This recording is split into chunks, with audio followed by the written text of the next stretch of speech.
दोस्तों इस वीडियो में हम बात करने वाले हैं बेसिक शिक्षा अधिकारी बीएसए आप कैसे बन सकते हैं। तो इस वीडियो में हम जानने वाले हैं बीएसए क्या होता है, बीएसए के कार्य क्या होते हैं, बीएसए बनने के लिए परीक्षा कौन आयोजित करता है, बीएसए बनने के लिए क्या क्वालिफिकेशन आपको चाहिए, आयु सीमा क्या होनी चाहिए, फॉर्म भरने के लिए कितना परसेंटेज आपका होना चाहिए, एग्जाम के कितने स्टेजेस होते हैं, सिलेबस क्या होता है, आप फॉर्म कब भर सकते हैं और बीएसए को सैलरी कितनी मिलती है, साथ ही साथ आप तैयारी की स्ट्रेटेजी या तैयारी आप कैसे कर सकते हैं। तो एक संपूर्ण जानकारी हम जो है आपको इस वीडियो में देने वाले हैं।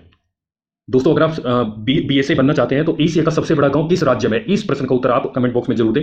ऑप्शन आपके पास है मध्य प्रदेश, महाराष्ट्र या उत्तर प्रदेश या फिर बंगाल। दोस्तों वीडियो में आगे बढ़ने से पहले अगर अब तक आपने हमारा YouTube चैनल सब्सक्राइब नहीं किया तो इस लाल बटन सब्सक्राइब को दबा दे, साथ ही साथ घंटी वाला बटन भी जरूर दबा दे। दोस्तों चैनल को सब्सक्राइब करना और घंटी वाला बटन दबाना एकदम फ्री है, एक पैसा भी आपका नहीं लगेगा, लेकिन फायदा यह होगा कि जो भी वीडियो हम अपलोड करेंगे उसकी सूचना आपको नोटिफिकेशन द्वारा मिल जाएगी। सो दोस्तों चलिए बढ़ते हैं आगे।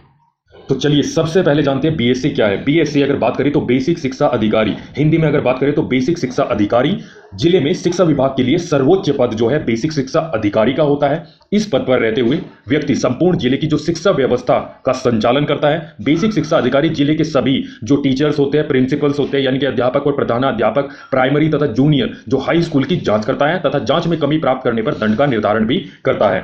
अगर हम अन्य कार्यों की बात करें तो जो ड्यूटीज एंड रेस्पॉन्सिबिलिटीज होती है बेसिक शिक्षा अधिकारी की, तो अपने अधीनस्थ सभी कर्मचारियों के अवकाश पर विचार करना, अवकाश प्रदान करना, सभी प्राइमरी जूनियर हाई स्कूल विद्यालयों पर प्रशासकीय जो नियंत्रण रखना, बेसिक शिक्षा निधि का लेखा जोखा रखवाना। और आप देख सकते हैं कि कौन कौन सा कार्य, कौन कौन सी ड्यूटीज एंड रेस्पॉन्सिबिलिटीज बेसिक शिक्षा अधिकारी की होती है।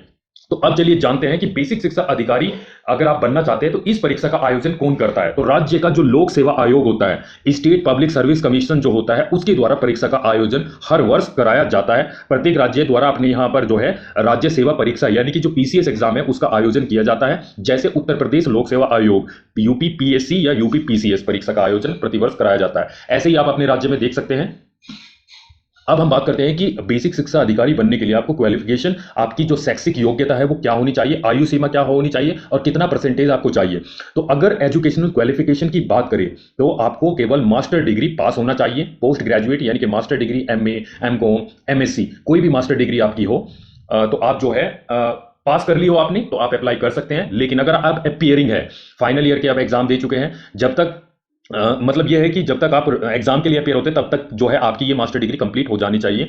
अब हम परसेंटेज की बात करते हैं। किसी भी तरह का कोई परसेंटेज का प्रतिबंध नहीं है, केवल आप मास्टर डिग्री में पास होने चाहिए यानी कि एमए, एमकॉम, एमएससी में आप पास होने चाहिए। अब हम बात करते हैं आयु सीमा की। तो जो सामान्य श्रेणी के जो अभ्यर्थी होते हैं उनके लिए जो आयु सीमा है 21 वर्ष कम से कम और 40 वर्ष अधिकतम। लेकिन जो अनुसूचित जाति, अनुसूचित जनजाति, अन्य पिछड़ा वर्ग के जो कैंडिडेट्स होते हैं उनको 5 साल का जो है रिलैक्सेशन यानी कि आयु में छूट दी जाती है। अब हम बात करते हैं कि आप कितने अटेम्प्ट दे सकते हैं। तो अटेम्प्ट कितनी बार एग्जाम में अपियर हो सकते हैं, तो अनलिमिटेड बार जब तक आपकी उम्र है, कोई यहां पे प्रतिबंध नहीं है। अब हम बात करते हैं कि बेसिक शिक्षा अधिकारी बनने के लिए एग्जाम स्टेज कितनी होती है। तो 3 स्टेज में ये एग्जाम होता है। सबसे पहले प्रारंभिक परीक्षा प्रिलिमिनरी एग्जामिनेशन, उसके बाद मुख्य मेंस एग्जामिनेशन और उसके बाद अगर आप मुख्य परीक्षा पास कर जाते हैं फिर आपका इंटरव्यू पर्सनैलिटी टेस्ट होगा। अब हम जो है बात कर लेते हैं, जैसे उत्तर प्रदेश का मैं उदाहरण यहां पे ले रहा हूं, Uttar Pradesh public service commission का। तो यहां पे जो प्रारंभिक परीक्षा होती है उसमें पेपर 1 जिसको हम सामान्य अध्ययन जनरल स्टडी 1 बोलते हैं, 200 अंकों का होता है, 150 क्वेश्चन होते हैं, बहुविकल्प होते हैं, 2 घंटे में आपको करना होता है। पेपर 2 200 अंकों का होता है जिसमें 100 क्वेश्चन होते हैं, 200 अंकों का होता है, 2 घंटे में, और ये भी बहुविकल्प होता है। यहां पर जो निगेटिव मार्किंग है वो 1/3 जो है, अगर आप कोई क्वेश्चन गलत करते हैं तो 1/3 जो है आपको निगेटिव मार्किंग आपको दी जाएगी, आपके काट लिए जाएंगे। अगर हम पेपर 2 की बात करें तो ये केवल आपको क्वालिफाई करना होता है। उत्तर प्रदेश पीसीएस में केवल 33% नंबर पेपर 2 में आपको लाना होता है। इसकी मेरिट नहीं बनती, जो मेरिट बनती है केवल पेपर 1 के आधार पर मेरिट बनती है। अब जो है मैं कट ऑफ की बात कर लेता हूं। ये डिपेंड करता है कि परीक्षा जो है वो लेवल क्या था, लेकिन फिर भी नॉर्मली 100 अंकों से लेकर 110 अंकों के बीच जो है मेरिट नॉर्मली लगती है, ये डिपेंड करता है। लेकिन अब हम जो है सिलेबस की बात करते हैं। जो प्रारंभिक परीक्षा है तो इसमें जो है आपका जो पेपर 1 है उसमें भारतीय इतिहास, कला एवं संस्कृति, राज्य व्यवस्था, इकोनॉमी, जनरल साइंस, 10वीं जो स्टैंडर्ड का है, पर्यावरण, विश्व एवं भारत भूगोल और जो करंट अफेयर्स है वो आएगी। पेपर 2 में आप गणित, रीजनिंग, इंग्लिश कंप्रीहेंशन, हिंदी के जो क्वेश्चंस होते हैं वो होते हैं। अब जो है हम बात करते हैं मुख्य परीक्षा का जो पैटर्न है वो कैसा होता है। यहां पर 8 पेपर होते हैं। जर्नल हिंदी 150 अंकों का, 3 घंटे का आपको समय मिलता है। लेकिन जर्नल हिंदी जो है ये जो है क्वालिफाइंग पेपर होता है कि मेरिट में नहीं जुड़ता है। अगर आप प्री पास कर लेते हैं फिर मेंस परीक्षा आपको देनी होगी। तो मेंस में सबसे पहले जर्नल हिंदी, उसके बाद निबंध लेखन 150 अंकों का होता है।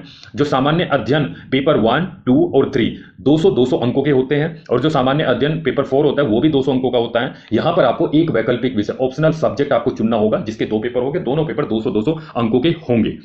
जो मेरिट बनेगी वो आपका जर्नल हिंदी को छोड़ के बाकी सभी सब्जेक्ट जो वैकल्पिक जीएस और निबंध है उनको अंकों को जोड़ के मेरिट बनेगी। दोस्तों, अगर आपको वीडियो पसंद आ रही है तो आप जो है हमारे चैनल को सब्सक्राइब कर दें और घंटी वाला बटन जरूर दबा दें। दोस्तों, अब हम बात करते हैं कि जो सिलेबस है हिंदी का वो आप देख सकते हैं 150 नंबर का होता है। और इसमें जो है शब्द ज्ञान, प्रयोग, उपसर्ग, प्रत्यय प्रयोग, लेखन, वर्तनी, वाक्य शुद्धांत और पर्यायवाची, विलोम इत्यादि के क्वेश्चन पूछे जाते हैं। ऐसे जो है वो 3 खंड होते हैं, 3-3 उसमें जो है ऑप्शन आपको दिए रहते हैं। एक एक टॉपिक जो है आपको उसमें से चूज करके 700 शब्दों में आपको लिखना होता है निबंध। 3 घंटे का समय आपको मिलता है। अब जर्नल स्टडी की सिलेबस की बात करें तो जर्नल स्टडी आप चाहे किसी भी राज्य में अपियर हो रहे हो, जो जर्नल स्टडी का जो सिलेबस है लगभग समान है। पेपर 1 से लेकर पेपर 3 तक अगर हम बात करें तो समसामयिक एवं करंट अफेयर्स के मुद्दे, भारतीय इतिहास, इंडियन हिस्ट्री एंड जो आर्ट एंड कल्चर है, कला एवं संस्कृति, इकोनॉमी, अर्थव्यवस्था, भारत एवं विश्व भूगोल, पर्यावरण, जनरल साइंस और जो पॉलिटी राज व्यवस्था है उससे संबंधित प्रश्न आते हैं। लेकिन जो पेपर 4 होता है जिसको जीएस 4 बोलते हैं, ये जो है आपका एथिक्स, इंटीग्रिटी और जनरल एप्टीट्यूड का होता है। तो ये जितने भी पेपर्स होते हैं मेंस के, ये सब डेस्क्रिप्टिव होते हैं। यहाँ पर एमसीक्यू नहीं, ये लिखित परीक्षा मतलब आपको लिखना होता है, डेस्क्रिप्टिव होते हैं। जो वैकल्पिक विषय है आप इन विषयों में से, आपकी स्क्रीन पर जो है इन विषयों में से एक सब्जेक्ट आपको चुनना होता है और उसी के जो है पेपर होगा, 2 पेपर होंगे, ऑप्शनल 1 एंड ऑप्शनल पेपर 2। तो आप चुन सकते हैं अपने इंटरेस्ट के अकॉर्डिंग। अब हम बात करते हैं, अगर आप मेंस परीक्षा क्वालिफाई कर लेते हैं फिर आपको इंटरव्यू देना होता है। इंटरव्यू जो है अलग अलग राज्य में अलग अलग अंकों का होता है। उत्तर प्रदेश में 100 अंकों का, हरियाणा में 75 अंकों का, जो मध्य प्रदेश राज्य लोक सेवा आयोग उसमें 175 का और बिहार में 120 का। तो उत्तर प्रदेश में 100 अंकों का इंटरव्यू होता है। इसमें जो है आपको आपका व्यक्तित्व परीक्षण, मानसिक योग्यता, व्यवहारिक ज्ञान, सामान्य ज्ञान इत्यादि के प्रश्नों का परीक्षण आपका किया जाएगा और जिसका आंसर आपको अपने विवेक के अनुसार देना होगा। दोस्तों, अब हम बात करते हैं कि फॉर्म कब आते हैं। हर राज्य के फॉर्म अलग अलग समय पर निकलते हैं। आपको राज्य की जो राज्य लोक सेवा आयोग की ऑफिशियल वेबसाइट पर चेक करना पड़ेगा, या आप हमारा चैनल सब्सक्राइब कर सकते हैं जिससे आपको जो है नोटिफिकेशन मिल जाएगा। दोस्तों, अभी जो है उत्तर प्रदेश में अगर आप बेसिक शिक्षा अधिकारी बनना चाहते हैं तो अभी जो है पीसीएस परीक्षा का फॉर्म निकला हुआ है। 4 जून तक आप जो है लास्ट डेट है फॉर्म सबमिट करने की, और 2 जून है आप फीस जमा करा सकते हो। तो आप जो है 2 जून से पहले या 4 जो जून है उससे पहले जो है फॉर्म सबमिट कर सकते हैं अगर आप बेसिक शिक्षा अधिकारी उत्तर प्रदेश में बनना चाहते हैं। दोस्तों, अब हम सैलरी की बात कर लेते हैं। अगर आप बीएस से बन जाते हैं तो आपको सैलरी कितने मिलेगी। तो जो सैलरी है लगभग ये मान के चलो कुल मिला के जो है 56,000 रुपये लगभग जो है आपकी सैलरी बनेगी प्रति माह। शुरू में आपकी स्टार्टिंग सैलरी होगी और जो अन्य सुख सुविधाएं हैं वो आपको मिलेगी। अब हम जो है आप तैयारी कैसे कर सकते हैं। तो दोस्तों, सिंपल सी स्ट्रेटेजी ये है कि सर्वप्रथम जो है आपको सिलेबस देखना है। आपको देखना है कि क्या क्या सिलेबस में आपके हैं। उसके बाद जो है आप एनसीईआरटी जो बुक्स है आप जो है उसको पढ़ना स्टार्ट करें, धीरे धीरे आदत डालें। एंड जब आप एनसीईआरटी आप पढ़ लेंगे उसके बाद जो है आप बेसिक बुक्स, हर एक सब्जेक्ट के बेसिक बुक्स का भी आप जो है सहारा ले सकते हैं। तो एंड प्रीवियस ईयर जो क्वेश्चन पेपर्स हैं उसका विश्लेषण भी आप करें। कम से कम 15-20 वर्षों के जो क्वेश्चन पेपर्स हैं उनका आप विश्लेषण करें, किस प्रकार का ट्रेंड है, कैसे क्वेश्चंस आ रहे हैं, तो आप उनसे काफी हेल्प मिलेगी। एंड जो न्यूज पेपर्स है एंड जो मैगजीन है, मंथली मैगजीन, उसका लगातार आपको जो है पढ़ना होगा, कंटिन्यूटी आपको बना के रखनी होगी। तो इस प्रकार से जो है प्रिपरेशन कर सकते हैं। दोस्तों, वीडियो कैसी लगी, अगर कोई भी डाउट आपका हो तो आप जो है कमेंट बॉक्स में पूछ ले, और आप हमारे टेलीग्राम चैनल से जुड़ सकते हैं जिसमें आपको सिलेबस और प्रीवियस ईयर क्वेश्चन पेपर जो है मिल जाएंगे। टेलीग्राम चैनल का लिंक मैंने डिस्क्रिप्शन बॉक्स में डाल दिया है, आप वहां पर जाकर ज्वाइन कर सकते हैं। एंड इसके डिटेल्ड सिलेबस की जो वीडियो है मैं बनाने वाला हूं, आप जो है चैनल को सब्सक्राइब कर दे ताकि उसका नोटिफिकेशन भी आपको मिल जाए। चलो, धन्यवाद।